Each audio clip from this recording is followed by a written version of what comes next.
Nung nakaraang May, this year, 2023, umuwi din tayo dito sa Pilipinas, okay? So, medyo namahagi tayo ng konting tulong sa ating mga recipients, yan, sa ating bayan. So, medyo konti-konti lang naman basta makatulong. At isa na rito ang aking dating kapitbahay nung bata pa ako. Ayan, si Inang Belia Obanya. Ayan, isa rin niyang mangananta. Magaling umawit nung kabataan niya. Ayan, so lagi natin siyang sinishare ng tulong kahit papano, pakunti-kunti. Ayan, kaya nung umuwi nga ako last May, ayan siya. Okay. So, ito na yung pangalawang uwi ko sa Altangan nitong taon na to.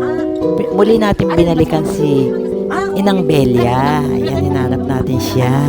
Kasi may problema yung pagkaka-opera ng mata niya. Sinurgery siya, pero parang hindi na siya nakakita or lumabo na ang kanyang mata. Kaya kahit paano, tinutulungan natin siya. Binalikan natin siya, hinanap natin yung bahay niya, lumipat na pala siya.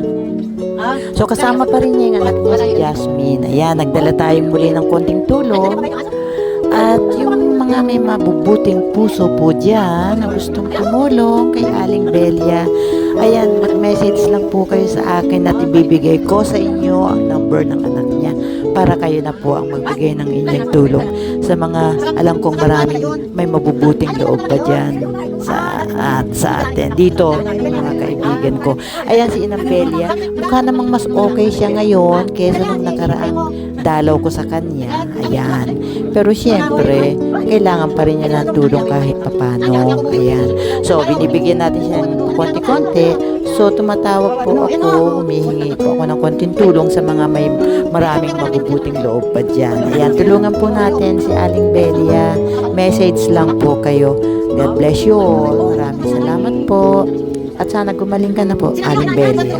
Ayan. At ako naman po patuloy na tutulong sa iyo hanggat kaya ko. Ayan.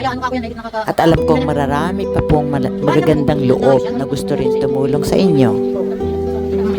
Muli po ay kumakatok ako sa mga taong may mabubuting loob para po kahit konti pang dagdag sa pambili ng gamot ni Aling Belia. Ayan.